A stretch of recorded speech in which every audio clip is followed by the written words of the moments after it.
I know what some of you are thinking. There's no way she doesn't know Lee Kuan Yew from Lim Kuan Yew. The jury is out on whether her PhD is a Doctor of Philosophy or if it's permanent hip damage. But for those of you thinking nobody could be that dumb, this video is for you. For all you know, all of us were dancing in the palms of Siti Mastura's hands as she attacked DAP and BN. Being sued was a gamble to play on people's feelings of unfairness, and somehow or another this would end up destroying PHBN, cause them to fight with one another, and bring all the past members together. Wow, gosh darn. But before you go, that's crazy talk. Let's start with the facts. Siti Mastura is a politician. A young berhormat, she actually completed a Doctor of Philosophy degree. As an elected representative, you have to be at least reasonably smart compared to the rest of the general population. Even if she's made Malaysia into an international laughingstock, a lot of people still like Siti Mastura. I know it's hard to believe since a lot of you are dumping on her right now, but it's true. Get out of the YouTube bubble and go to the PAS and PN Facebook groups, and there you'll see people going all like, I am with you, Dr. Siti Mastura. Bring the Milo-tin, I will donate. Let's not forget the whole kalau undi DAP, kau Melayu bodoh, para bangsa. And in all of those places, you see people talking about Siti Mastura as if she was robbed and she was victimized, and in fact her Fitnah is actually one of the best things since sliced bread. But before you say that they're just brainwashed, bear in mind that even in states like Selangor or otherwise, past votership has been going up. In many cases, just because people think of them as a less bad version of PHBN. Though here I think people are starting to touch grass because Fitnah is pretty bad. But still, in many traditionally past states, a lot of these people, they tend to listen to what their religious leaders, their community, and also their families might say right there. So there's a lot of social pressure that's going on that might shape the way that they process things. Can you imagine if every single one around you is voting for Siti Mastura and basically coercing you and saying that if you don't vote for Siti Mastura, you're going against your religion and you're going against your family, and basically people threaten to disown you if you don't follow along or ikut.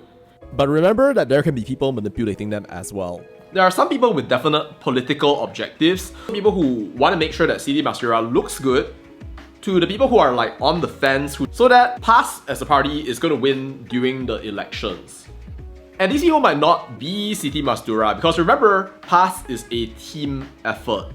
When it comes to things like religion, race, community, and family, it's very easy for a politician to just make emotions rise and for people to get swept up because they feel that somehow or another their identity, their way of life, and a religious leader is under threat. Anyway, all of those factors are interacting with one another and also shaping the way that people understand this whole lawsuit, the Fitnah, the summons. Consider the case of Boss Jebat.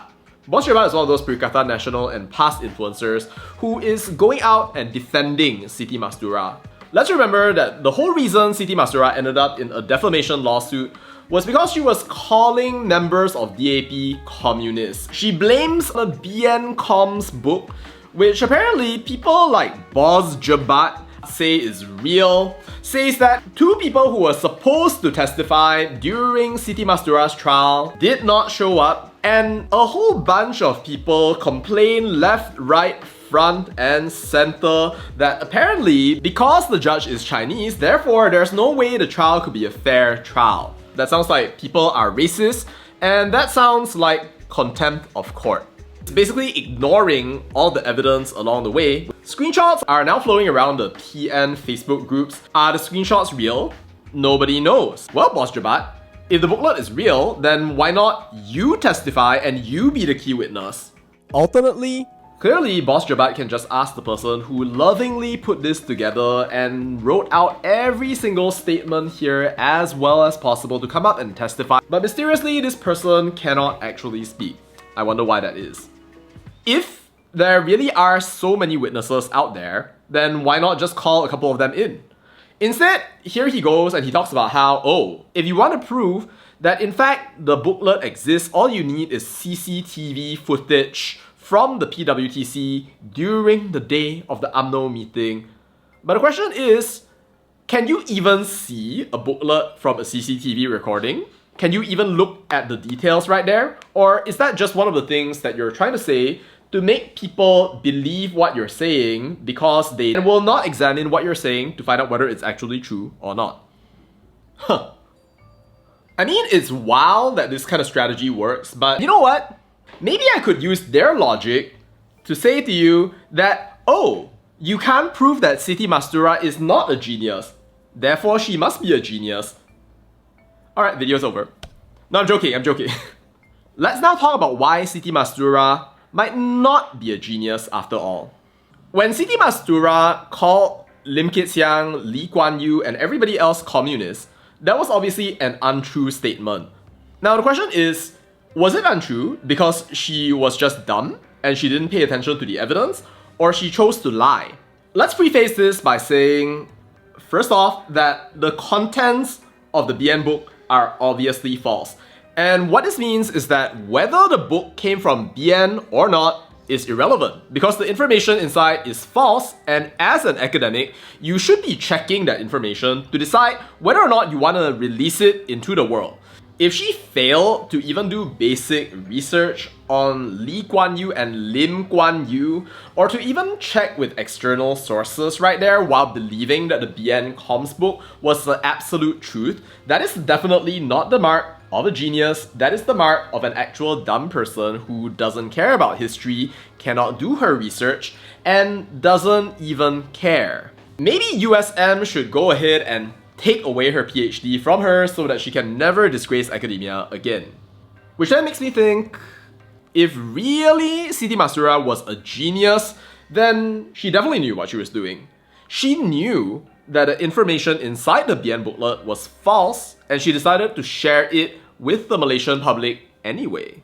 Everything I said earlier about her being a genius right there means that she was lying to try to gaslight the Malaysian people and to make everyone believe in her narrative. Now, I don't know about you, but a lot of people out there, past members included, do not like Fitnah. In fact, Fitnah is one of the very worst things that a person can do right there. If she intentionally did Fitnah, it wasn't a very good move, because Fitnah is a crime that's worse than pretty much anything else. So that destroyed her in the eyes of a lot of people out there who want to think that PAS is the most holy, beautiful, amazing party out there, even as they realize that an elected representative basically tried to play a party trick on them. You can call it takia and say that PAS needs to move forward and fight the enemy, but honestly that's a bit of a stretch. If she's manipulating people like this, then how do PAS voters know that they're not going to manipulate and gaslight them in the future as well? Remember, matlamat tidak menghalalkan cara. So like, if you have a politician who's casually lying in order to achieve this outcome that all of you think is beautiful right there, you have to be prepared to get fitnah in the future. Lying isn't going to fly with most of the Malaysian voters out there who actually have a conscience and don't think that somehow or another race and religion are the only things that should win and PAS is the magic key to saving the entire world. I'm sure that a lot of people still believe in Dr. Siti Mastura. Whether that's because they actually believe in her or because they're being forced to believe in her is a separate matter out there. Maybe somehow or another, the Malaysian people are so far gone and so polarized to the point that they would accept either somebody who's an idiot or a liar. They will accept fitnah just to make sure that people will vote in a person who is of the same race and skin color and religion as them because they have no interest in actually developing the country. And believe nonsense like this is the kind of thing that Malaysians should have 24/7. If people have that sort of attitude towards the country and they have no conscience, no belief out there, then what kind of a Malaysia is that? That is just a lie in which all of us are living. If that's the case, then I think that Malaysian democracy is doomed. And we are fugitives and should seek asylum, like close shop, like leave the country, migrate, like don't stay here. But you know, I think that's the hope. The fact that someone shared the video clip, even though it was supposed to be a private thing, suggests that maybe people are trying to break through the illusion of what they're presenting, but maybe can't escape from it because of feudalism or otherwise.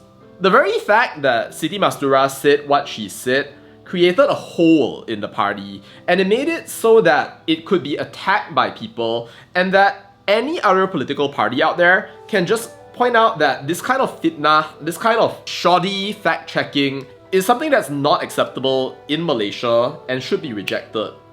Whatever it is, if she managed to do what she wanted to do, then good on her. Maybe she is a genius. In all likelihood though, I think that she wasn't careful, didn't check her evidence, and got betrayed. But so, at the end of the day, What do you think? is Siti Mastura a genius? Let me know what you think in the comments, and I will see you in the next video.